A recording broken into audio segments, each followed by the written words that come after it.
interrogatorio di Alberto Zago, il 33enne trevigiano arrestato per aver accoltellato l'insegnante a Bassano per una sigaretta, negata nel suo passato grave disagio mentale e violenza nei confronti dei genitori. Baby gang in centro a Treviso, torna alla protesta. Ieri una quindicina di minorenni ha creato il caos davanti a uno storico locale nell'area di Piazza Pio X e non è l'unico caso. La proprietaria invoca la zona rossa. Scettico sulla richiesta per quell'area il sindaco Mario Conte, che promette a settembre torneremo a parlare di zona rossa in stazione con prefetto e forze dell'ordine. Intanto a Borgo Venezia, a San Lazzaro, le immondizie abbandonate e l'incuria finiscono anche su Google Maps, residenti esasperati dal degrado. Nuova ondata di maltempo in arrivo in Veneto con nubifragi, vento e temporali, scatta l'allerta gialla fino a venerdì sera. Penso alle elezioni politiche del 2027, così il coordinatore veneto di Fratelli d'Italia, che sembra tirarsi fuori dalla corsa a Palazzo Balbi, ma risponde punto su punto ai temi sollevati da Luca Zaia ieri sera a Mestre. Eventi e promozione del territorio nel corposo dossier da oltre 20 milioni di euro che verrà presentato alla giuria per la candidatura delle colline del Prosecco a Città del Vino 2026. Si alza il sipario sull'82esima mostra del cinema con il film La grazia di Paolo Sorrentino. Intanto al Lido arrivati Clooney e Julia Roberts, il dramma di Gaza continua a tenere banco. Buonasera, bentrovati, edizione di Treviso dei nostri telegiornali. La cronaca in primo piano. Si chiama Alberto Zago, il 33enne trevigiano arrestato ieri alla stazione ferroviaria di Bassano e ora in carcere con l'accusa di tentato omicidio per aver accoltellato il professore del liceo Brocchi. Nelle prossime ore incontrerà il suo difensore in attesa di essere interrogato dal GIP del Tribunale di Vicenza.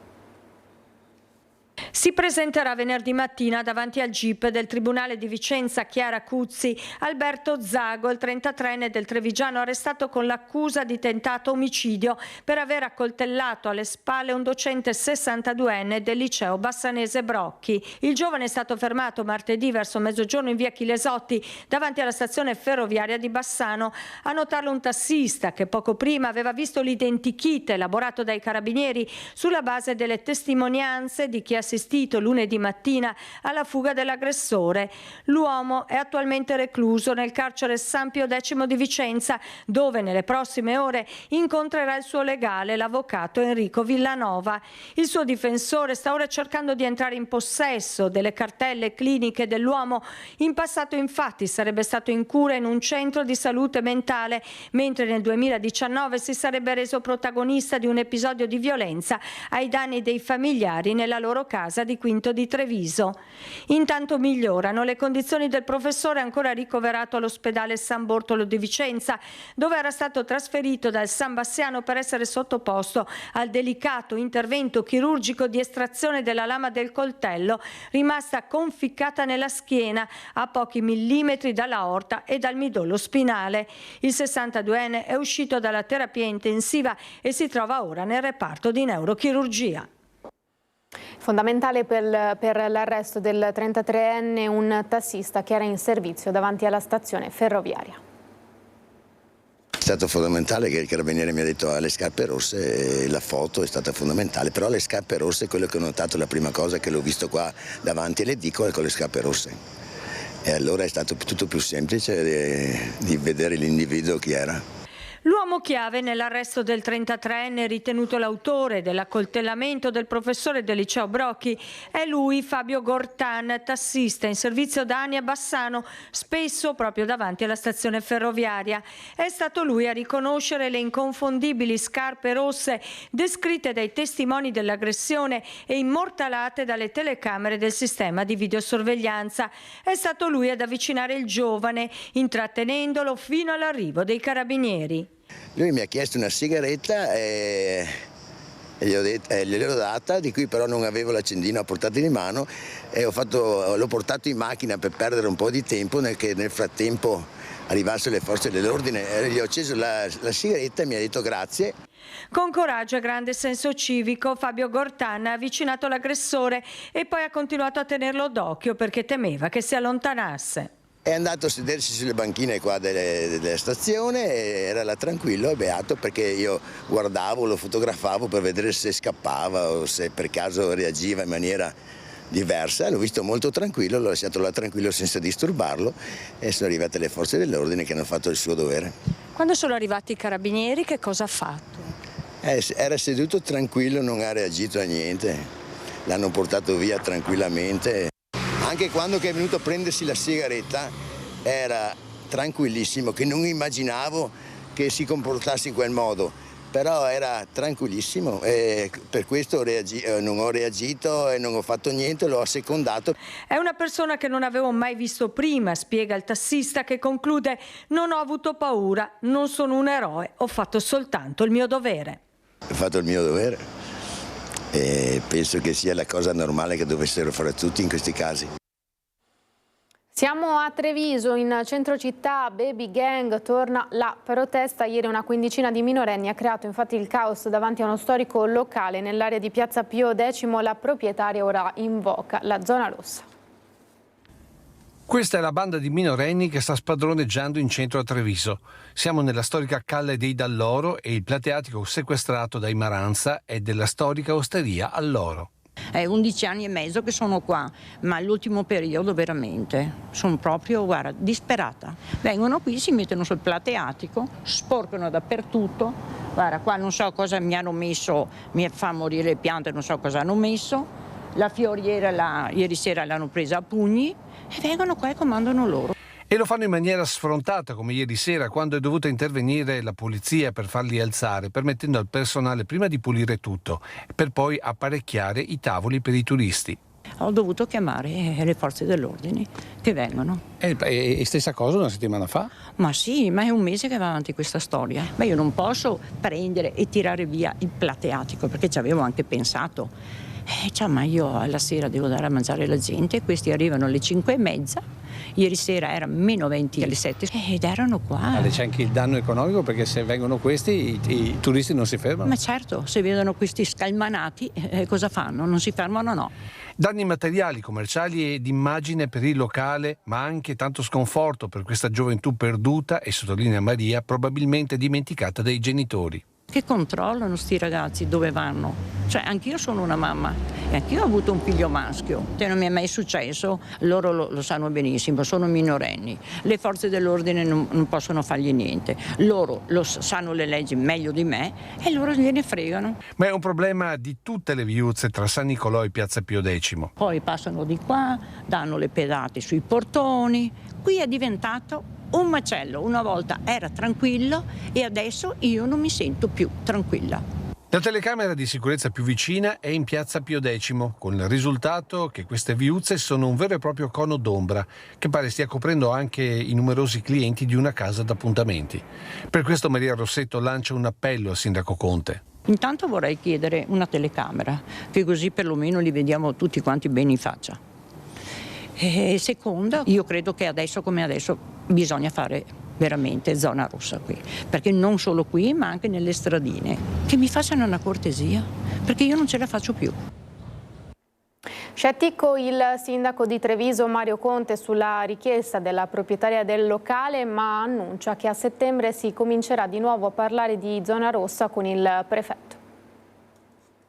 Non è che un episodio di maleducazione o di vandalismo sia sinonimo di instaurazione della zona rossa. Insomma, dobbiamo essere tutti quanti molto consapevoli e responsabili che il tema della sicurezza e del disagio giovanile in questo caso va affrontato anche con altri strumenti. Così il sindaco Conte risponde alla richiesta di istituire la zona rossa nel quadrante di Piazza Pio X, richiesta che arriva dalla storica ristoratrice Maria Rossetto dell'Osteria Alloro. Bande di giovani bulli, vandalismi, furti e tutta una serie di episodi che stanno esasperando esercenti e residenti. E non è una novità. Giusto un anno fa, il 26 agosto del 2024, sindaco ed assessori fecero un sopralluogo ed incontrarono i residenti di questo quadrante del centro dopo le numerose segnalazioni di degrado e criminalità di cui ci vive o lavora. L'impegno era quello di chiedere al governo rinforzi di polizia e carabinieri, ma anche di potenziare videosorveglianza ed altre iniziative per riportare riportare la serenità. Purtroppo in questi 12 mesi i problemi non sono stati risolti, lamentano residenti e commercianti, e proprio in questo quadrante, in via Castelmenardo, lo scorso dicembre c'è stato l'omicidio di Francesco Favaretto, che ha visto protagonisti dei giovanissimi, ed ora sono proprio ancora delle bande di ragazzini ad allarmare, provocano danni, spadroneggiano, sbeffeggiando o addirittura aggredendo chi li rimprovera. Se la zona rossa sia davvero la soluzione per quest'area resta da vedere. Il tema della zona rossa è un tema che riguarda le forze dell'ordine, riguarda il prefetto. Il dialogo, il confronto è costante con le forze dell'ordine e quindi a settembre, come ci eravamo detti, ci siederemo attorno a un tavolo per capire se è necessario e opportuno reintrodurre la zona rossa nel quadrante della stazione. Rifiuti abbandonati a Borgo Venezia, visibili anche su Google Maps. Cittadini esasperati dal degrado, dagli odori e dall'erba altissima si rivolgono a noi, chiedono al sindaco di intervenire. Il sindaco ha risposto, sentiamo. Ben visibili anche su Google Map, le immondizie che appestano l'ex pensilina del bus di Borgo Venezia insieme a dei fettori nauseabondi su quel tratto di passaggio che va dal piccolo borgo al supermercato Conad sono state più volte segnalate da cittadini arrabbiati, ma per ora non hanno visto risultati e così loro hanno chiamato Antenna 3. Una delle prime segnalazioni risale al 2023, proprio di quel sito sotto quella vecchia pensilina, quindi alla prima uscita verso Castelfranco. Poi ne ho fatte altre nel 2024, ne ho fatte altre nel 2025, a riprova appunto che non è cambiato niente, fino a che mi sono chiaramente rivolta alla vostra pregiatissima emittente per avere un minimo di considerazione. Ma è il rimbalzo delle responsabilità che ha più disturbato questa cittadina. La contarina che mi rimanda alla vigilanza di Bacino Priula. Non è di nostra competenza, è il Bacino Priula che deve vigilare, il comune che mi dice che devo segnalare sull'app e che il taglio erba non è responsabilità loro. Quello che ci interessa è poter uscire di casa, vivere in sicurezza in una città pulita e non dover respirare odori nauseabondi di spazzatura abbandonata. A noi interessa questo. Chi lo deve fare non è un problema nostro. Il problema non è solo estetico, ma igienico-sanitario, in un passaggio molto frequentato, specie per chi va a fare la spesa al supermercato vicino. Qui l'erba è altissima, l'aria non profuma certo di rose e mancano le videocamere di sorveglianza. Il sindaco di Treviso, Mario Conte, promette risposte. Innanzitutto ringrazio la signora per le segnalazioni. Mi dispiace se non hanno trovato adeguata risposta, sarà mia cura verificare immediatamente sia il motivo della mancata risposta sia le condizioni di quel quadrante di città. Andrò personalmente a verificare e nei prossimi giorni metteremo la parola fine a questa situazione di disagio. Ricordo però che la sporcizia è provocata dai maleducati che la buttano a terra, quindi noi oggi o nei prossimi giorni provvederemo a pulire, poi dobbiamo lavorare nel senso civico delle persone che non abbandonino più i rifiuti ma utilizzino i servizi preposti come quello di Contarina. Noi cerchiamo di fare il massimo, se a volte manchiamo è anche giusto scusarsi. Voltiamo pagina, torna il maltempo in Veneto con una perturbazione che già in queste e nelle prossime ore porterà a piogge temporali anche forti soprattutto in zona montana e pedemontana. Per questo è scattata l'allerta gialla in tutta la regione, valida dalla mezzanotte di oggi fino a tutta la giornata di venerdì.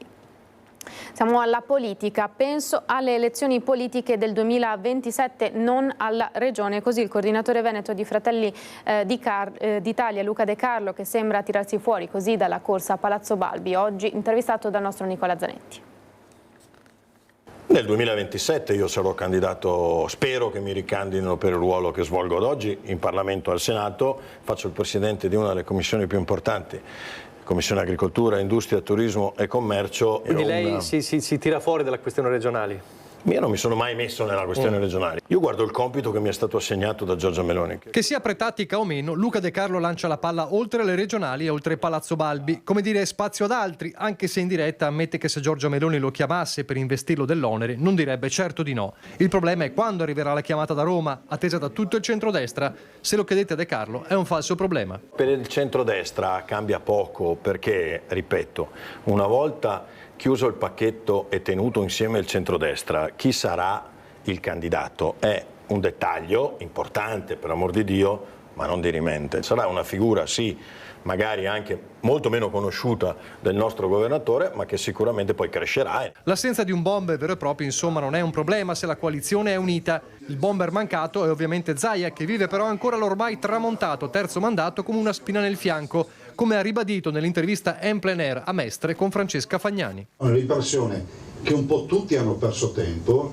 visto e considerato che poi siamo arrivati ai supplementari nei quali tutti hanno iniziato a dire ma forse ci vorrebbe il terzo mandato. La mia coalizione ha presentato anche degli emendamenti. In generale il centrodestra ha troppo rimandato i compiti per casa. Se in Italia si è deciso a seguito degli scandali in Lombardia, mi pare, sì, di limitare il numero dei mandati, credo che un dibattito interessante come questo non debba avvenire a ridosso delle scadenze elettorali, perché a ridosso delle scadenze elettorali non sembri un qualcosa costruito ad personam. Ma il botta risposta a distanza verte anche sull'altro nodo del dibattito, la lista Zaia. La lista Zaia porta elettorato, sicuramente lima anche elettorato dai partiti del centrodestra, ma ne lima anche a sinistra. È ovvio che nessuno sia felice di vedere la lista Zaia da destra a sinistra. Io non credo che sia stata la lista Zaia a portare più voti a Luca Zaia al centrodestra.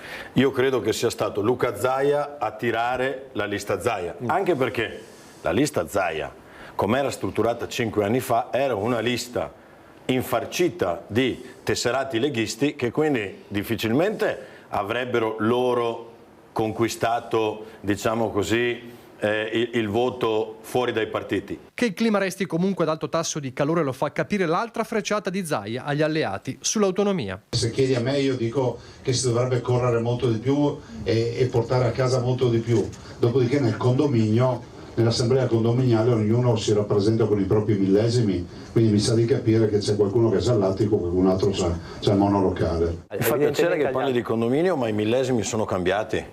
Nel senso che chi abitava nel scantinato oggi magari abita nel lattico, perché ha i voti diversi. Già i numeri, quelli in base ai quali, come ha detto in questi giorni lo stesso De Carlo, se alla fine la spuntasse la Lega, Fratelli d'Italia dimostrerebbe una enorme generosità, condita evidentemente da contropartite adeguate in giunta. Ma quanto reggeranno quei voti? Secondo Dagospia, il primo sondaggio post-ferragostano sui partiti vedrebbe un calo di 6 punti percentuali dei meloniani rispetto alle europee 2024. Non credo ai sondaggi, credo, infatti ho citato solo voti, non sondaggi. Così dunque la politica. Ci spostiamo a Castelfranco, dove nelle ultime ore è stata diffusa sui social la notizia del crollo della copertura di uno dei bunker della nuova radioterapia dell'ospedale. In realtà si tratta di una demolizione effettuata dalla stessa ditta dopo che la direzione dei lavori ha riscontrato alcune non conformità nella realizzazione della soletta di copertura del bunker. Lo comunica lo IOV, ribadendo che proprio per assicurare la massima qualità della struttura è stato ordinato all'impresa il rifacimento della stessa senza alcun onere aggiuntivo per la committenza e nel pieno rispetto dei tempi contrattuali previsti dall'appalto. Cittadini mobilitati invece a Pieve del Grappa per un'antenna che non vogliono venga installata vicino alle case, raccolte già oltre 500 firme. Sono più di 100 e chiedono che l'antenna di via Montenero venga spostata in un altro posto. A Pieve del Grappa il comitato che dice no all'antenna in quel punto non intende fermarsi e lo capiamo dalla quantità di persone, anziani, genitori e figli, si riuniscono sul posto. La piattaforma in cemento è pronta, ma ci sono una cinquantina di case lì vicine e tutti i residenti sono preoccupati per eventuali ricadute sulla salute. Hanno già raccolto più di 500 firme. Per chiedere fortemente all'amministrazione che si faccia sentire con noi. Vogliamo capire come sta lavorando, come si sta muovendo o no. Chiediamo che questa antenna non metta le radici qua, ma in un luogo più adatto e condiviso dalla popolazione, lontano dalle case soprattutto. L'11 di agosto abbiamo presentato una richiesta ben dettagliata al sindaco e all'amministrazione, però ad oggi non abbiamo ricevuto risposta, se non una mail informale. Se non dovessimo ricevere risposta chiederemo anche un consiglio comunale straordinario. Il tema della salute è quello che preoccupa di più. Il comitato vuole prudenza, a poca distanza c'è anche l'asilo comunale. Come comitato a spese nostre abbiamo deciso di informare la popolazione con incontri informativi. Il primo lo faremo il 9 di settembre con la dottoressa Panzacchi dell'Istituto Ramazzini di Bologna, che ha fatto degli studi appunto del rapporto salute-onde elettromagnetiche. Sono mamma, ho 3 figli.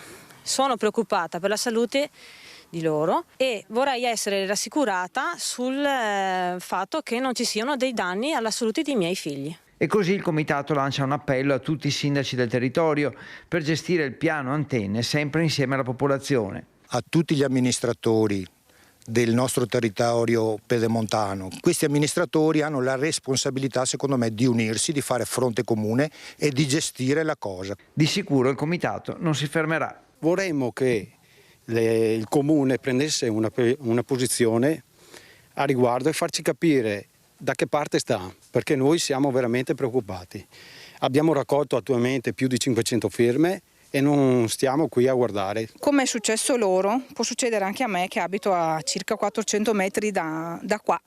Quindi non è solo un problema di via Montenero, è un problema di tutto il paese. I nostri vecchi hanno lasciato il pezzettino di terra per costruire un'abitazione, un sacrificio di una vita. Anche quello va svalutato. Mettiamo in primis la salute. Pertanto, veramente cercate di trovare un altro luogo. Così da Pieve del Grappa, intanto noi ci spostiamo a San Vendemmiano nella birreria Amadeus. 3 clienti si sono seduti al tavolo, hanno mangiato e al momento di pagare il conto sono scappati. Sdrammatizza il titolare della birreria Amadeus di San Vendemmiano, teatro di un episodio che ha visto protagonisti 3 clienti decisamente poco onesti. Io mi trovo sereno, vabbè, dico capita nella vita, a me si va avanti. 3 uomini di origine straniera si sono seduti in un angolo, hanno ordinato panini, patatine e bibite per poi, uno alla volta, mettere in atto il piano di fuga, ma non prima di aver ordinato un quarto panino per non destare sospetti. Poi a un certo punto uno viene dentro, va in bagno, uscendo torna praticamente al banco, ordina un'altra cosa e nel frattempo gli altri 2 che erano in un gazebo esterno praticamente erano già saliti in macchina. Questo praticamente ordinando il panino aveva distratto un po' l'attenzione sul tavolo, quindi questi 2 qua praticamente erano in macchina, lui è corso fuori, è salito in macchina e sono partiti sgommando. La scena si è conclusa con un'auto che sfreccia a tutta velocità, lasciando sul tavolo un conto di circa 70 euro. In birreria non era mai successo prima. Sono abituati a farlo, lo fanno tranquillamente, prendono dei posti magari che sono facili, diciamo, da scappare. C'è la strategia è collaudata, osservano dinamiche interne, guardano il personale com'è, quanto sorvegliano. C'è gente che probabilmente lo fa di abitudine, purtroppo. Il personale ha subito visionato le telecamere di videosorveglianza, riuscendo a individuare la targa di una macchina straniera. Nelle prossime ore scatterà la denuncia. Alla fine, più che la perdita economica, a sorprendere è stata la sfrontatezza del gesto. Quello che volevo avvisare gli altri ristoratori, perché ho detto cavolo state attenti, insomma, perché è un peccato andare a lavorare per rimetterci e non ho pensato neanche minimamente, insomma, che sarebbe successa una cosa del genere. Giovani al centro è il titolo del corposo dossier da oltre 20 milioni di euro che verrà presentato alla giuria per la candidatura delle Colline del Prosecco a Città del Vino 2026. Una candidatura che vede tutto un territorio unito assieme per dimostrare ancora una volta qual è il valore e il patrimonio consolidato che abbiamo tutti assieme. Accordi e disaccordi nel Conegliano Valdobbiadene. Se da un lato continuano i dissidi all'interno del consorzio di OCG, i comuni dell'area si uniscono per la candidatura a Città del Vino 2026 con 191 attività e investimenti per oltre 20 milioni di euro derivanti da fondi pubblici, europei e nazionali, stanziamenti privati e dei comuni. Un vero impegno nel continuare a crescere assieme, ad affrontare i temi importanti nei vari ambiti, affrontarli assieme a livello di territorio ampio. Un'area da circa 140.000 abitanti, dal 2019 patrimonio dell'UNESCO. Questo dà la dimensione e dà anche la cifra di quello che ormai siamo diventati. Dobbiamo esserne consapevoli, dobbiamo raccontare la storia del nostro territorio, una meravigliosa storia, e avremo modo di farlo anche tramite questa candidatura che va tra l'altro a inserirsi anche in un anno che vede 150 anni del Ciarletti, per cui la prima scuola enologica d'Italia, una scuola enologica che ha una grande tradizione ma anche un grande presente e un grande futuro. Abbiamo parlato inoltre anche dei 150 anni dell'immigrazione, e questo anche per dimostrare che il nostro è un territorio che parla e dialoga con tutto il mondo. Sono stati raccolti tutti i dati di attività, eventi e impegni che già vengono svolti, quindi niente di nuovo, ma metterli in rete, lavorare assieme assieme non solo come comuni ma anche con le associazioni del territorio e gli enti del terzo settore. Il verdetto atteso tra qualche mese. Nel 2016 siamo stati riconosciuti capitale europea del vino. A distanza di 10 anni ci candidiamo come capitale italiana del vino per vedere in questi 10 anni dove siamo cresciuti, dove dobbiamo migliorare, cosa possiamo fare ulteriormente. In tutto questo i giovani al centro, che è il titolo, è il cuore della candidatura. Dare ai giovani il giusto riconoscimento, ma anche opportunità di crescere e così dare futuro anche al territorio. Coinvolte nel progetto anche le scuole e le università. Il percorso è una parte già che ci inorgoglisce molto, perché è un percorso che abbiamo fatto tutti assieme nel rispetto di tutti, ma nella valorizzazione delle peculiarità di ognuno. Noi ci spostiamo al Lido di Venezia con il nostro Lorenzo Maier in collegamento con la nostra Nicoletta Rizzetto che sta curando la parte tecnica proprio davanti al red carpet. Oggi il grande giorno, la grande apertura dell'82esima mostra del cinema. Lorenzo, buonasera. Buonasera Edi e ai nostri telespettatori. Sì, è iniziata la proiezione del film Ragazzi di Paolo Sorrentino, quindi possiamo dire ufficialmente in questo collegamento che è iniziato anche il concorso principale di Venezia 82, la corsa a Leone d'Oro. Emanuela Fanelli ha dichiarato aperta la mostra, è uscito velocemente per mostrare il Leone d'Oro alla carriera che è il primo premiato di questa 82esima edizione, Van Helström, regista che ha superato gli 80 anni ma di cui Alberto Barbera ha tessuto veramente le lodi per quella che è stata la sua produzione cinematografica, ribadendo che era da molto tempo che lo avrebbe voluto qui a Venezia. È piovuto leggermente, adesso sta ricominciando a piovere, ma diciamo che la festa non si è assolutamente guastata. Una mostra che,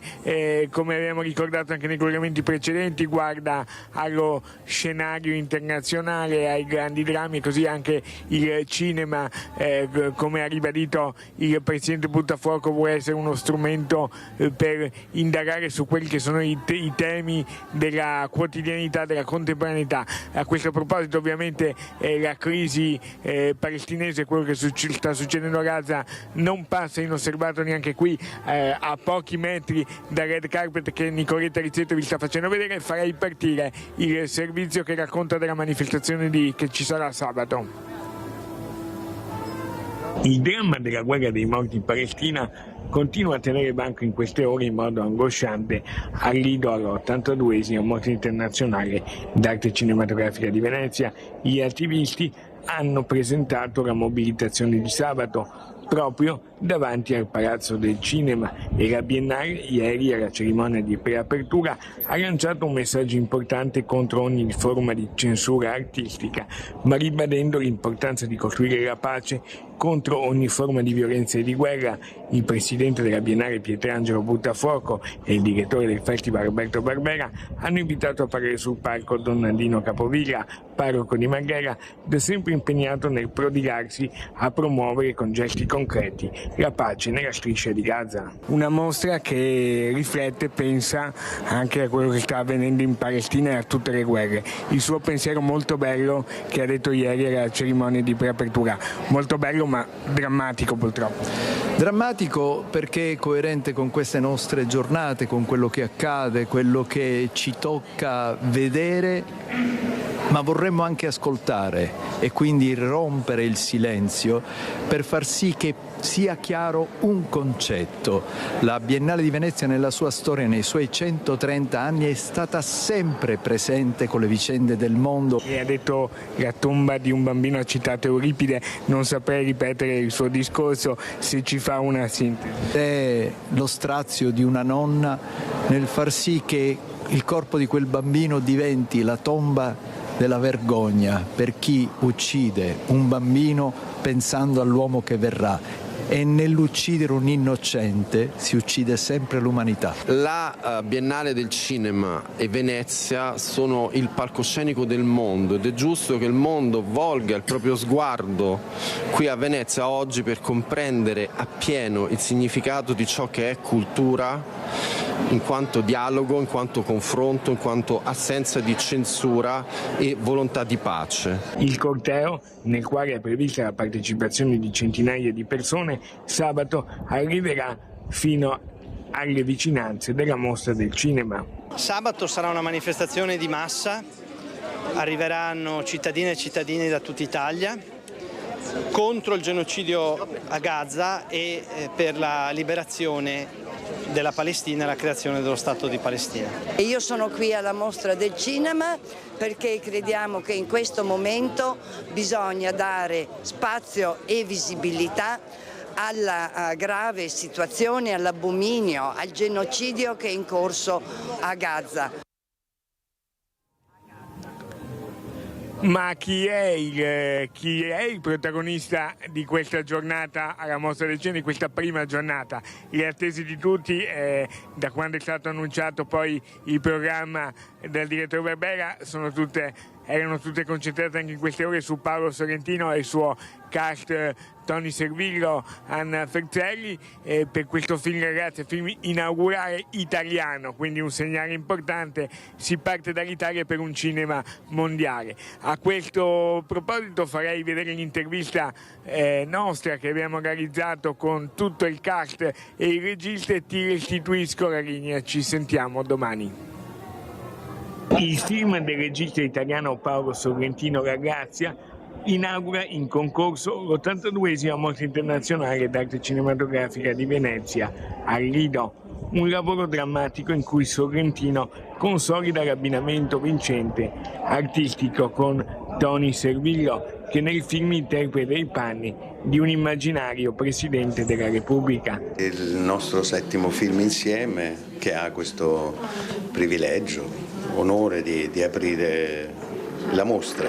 Questo ci rende molto orgogliosi, ma al tempo stesso anche ci mette un po' di batticuore. Questo film è nato dopo che ho letto una notizia di cronaca del presidente Mattarella che aveva concesso la grazia ad un uomo che aveva ucciso la moglie malata di Alzheimer. Questa notizia mi ha fatto pensare che ci fossero gli estremi di un dilemma morale molto interessante da raccontare.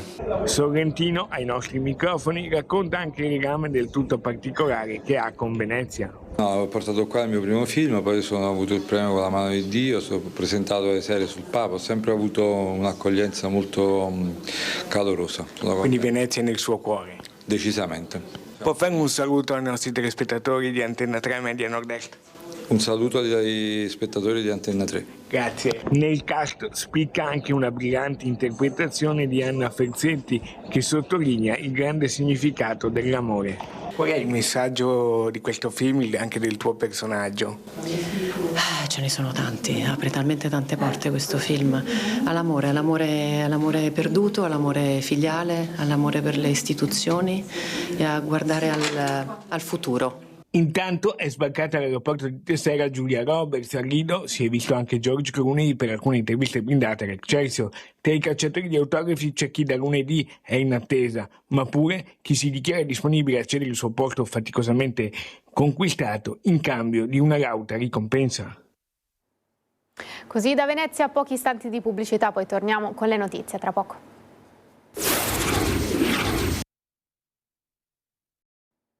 Di nuovo in diretta, continuiamo con le notizie. Il 9 settembre torna a Mogliano la serata evento di musica alle stelle. Stanno in cielo, giunta la 6ª edizione. La Kermesse riunisce gli amici di Alberto Fortuni, chitarrista veneziano scomparso nell'ottobre 2016, e di Giampaolo Zanatta, storico protagonista sul palco del Teatro Gaber fin dalla prima edizione, scomparso in un tragico incidente lo scorso maggio.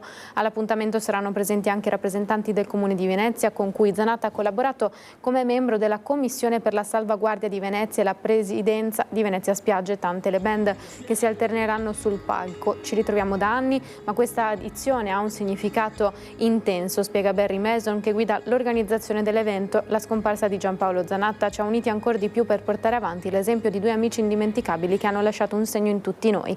Anche per l'edizione 2025 il gruppo organizzativo ha scelto di sostenere il filo di Simo. Il concerto inizierà alle ore 20:30, l'ingresso è libero fino a esaurimento posti. È stata grande festa alla casa di soggiorno prealpina di Cavaso del Tomba per i 101 anni di Angela Dalbon, per tutti Angina. Nata a Costalunga nel 1924, Angela ha lavorato nella storica filanda di Cavaso e poi è diventata donna di servizio presso alcune famiglie nobili della zona, per poi spostarsi a Zermandi in Mogliano, dove per tanti anni è stata la perpetua di Don Mario Gorghetto. Da qualche tempo risiede alla casa di soggiorno prealpina, dove nonostante l'età continua la sua attività di tuttofare, soprattutto nel cucito e nel lavoro a maglia. E con questo siamo alle notizie dal Bellunese.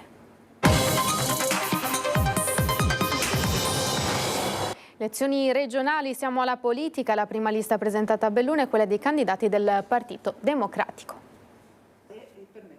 Susi Candiago, Luca Balbinot, Yuki D'Emilia, Alessandro Del Bianco, Irma Visalli. Eccoli in ordine alfabetico e con alternanza di genere i 5 candidati dem bellunesi pronti alla sfida delle regionali che il centro-sinistra ha già lanciato da settimane con Giovanni Manildo, candidato presidente del Veneto. Siamo fieri di dire che è la prima lista che viene presentata nel panorama di queste regionali 2025, lista che la nostra assemblea ha approvato all'unanimità, e Alessandro in quanto uno dei candidati si è autosospeso. Alessandro è Alessandro Del Bianco, segretario del PD di Belluno, il cui lavoro in questi anni è stato definito linfa vitale del cambiamento del partito, le cui sorti temporaneamente saranno rette dalla vice segretaria Marta Piccinotti. Sui nomi dei candidati il lavoro è stato importante in questi mesi. La scelta ha tenuto conto dell'età, della rappresentanza territoriale e delle competenze. Siamo l'unica lista nel panorama, ma siamo anche in effetti in un momento nel quale non sapremo neanche quando avverranno queste elezioni regionali. Questo pensiamo ci dia un buon vantaggio e vorremmo sfruttarlo a pieno, infatti la nostra campagna inizierà molto presto. Rete, comunità e passione saranno il motore della campagna elettorale. Il calendario degli incontri è già in fieri e nel programma sono imprescindibili i temi della montagna, a partire dalla richiesta di potenziamento della sanità pubblica, ai trasporti, alla residenzialità per invertire la rotta dello spopolamento con un grande investimento sul patrimonio edilizio pubblico e residenziale. Una visione integrata della montagna all'area metropolitana del Veneto, con la prima pronta a rivendicare le proprie istanze con la schiena dritta. Siamo alla cronaca, una rissa a Pieve dal Pago e un'aggressione in pizzeria a Sedico. Per questi 2 episodi il questore ha disposto 2 daspo. Una rissa al bar centrale di Pieve del Pago. 6 ragazzi tra i 19 e i 22 anni, alcuni con precedenti, si affrontano a colpi proibiti. È il 28 luglio, i clienti chiamano il 112, arrivano carabinieri e polizia che riportano la calma e identificano i protagonisti. Fra loro cittadini di nazionalità albanese, romena e macedone e altri di Belluno e provincia. Poi l'episodio di Sedico, già documentato nei nostri servizi del 6 agosto scorso. Alla pizzeria da Gigino, una cena tra colleghi degenera. Un 51enne colpisce l'amico con una bottiglia, lo minaccia con un coltello, gettando nel panico gli altri avventori. 2 volanti della questura evitano il peggio e mettono in sicurezza il locale. Ora, al termine delle indagini, per entrambi i casi il questore di Belluno ha firmato 2 provvedimenti di daspo urbano a carico di 6 persone che non potranno accedere e stazionare nei locali teatro delle violenze e in quelli vicini. La durata dei provvedimenti è variabile. Una misura preventiva che, spiegano dalla questura, serve a tutelare la sicurezza collettiva e a sconsigliare chi pensa di trasformare i luoghi di svago in scenari di violenza. Olimpiadi 2026 e logistica, difficoltà ancora irrisolte per gli alloggi delle forze dell'ordine. Finora sono stati reperiti 150 posti letto su 700 necessari. Il SIULP regionale scende in campo e sollecita tempi rapidi. Frattanto, per sgravare il centro ampezzano, prefetto e questore hanno scelto di attivare a Belluno la sala operativa, fulcro della gestione dell'evento sotto il profilo dell'ordine pubblico. Va da sé che il personale sarà sistemato direttamente nel capoluogo, ma dove ancora non si sa. Il segretario regionale del SIULP, Oscar Arboit, sottolinea i gravi ritardi nell'intera macchina organizzativa che, afferma, rischiano di pregiudicare la necessaria serenità che dovrebbe guidare lo svolgimento dell'evento internazionale. Ed è stato un successo da tutto esaurito per il Teatro Almutti, il tradizionale appuntamento estivo che porta gli appassionati dell'opera tra i boschi ai sossai sopra Belluno.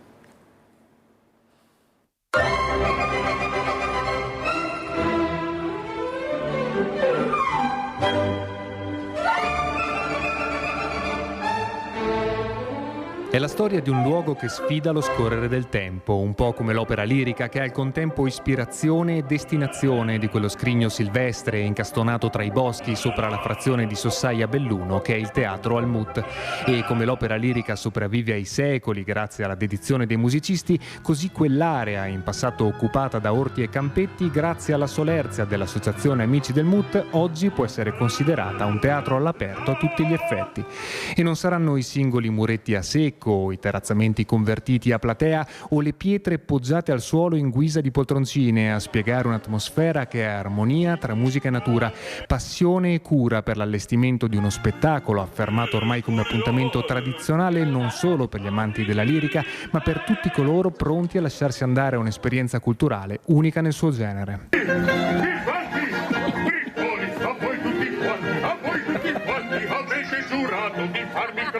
Quest'anno, sotto la guida artistica del Factotum, il tenore bellunese Domenico Menini, spalleggiato dal regista e attore Dario Torrini, ad andare in scena è stato il rossiniano Barbiere di Siviglia, uno spettacolo buffo e revisionato per l'occasione, eseguito grazie a un cast di assoluto rilievo che ha offerto agli oltre 200 spettatori assiepati, numeri da tutto esaurito, un'esperienza unica e indimenticabile.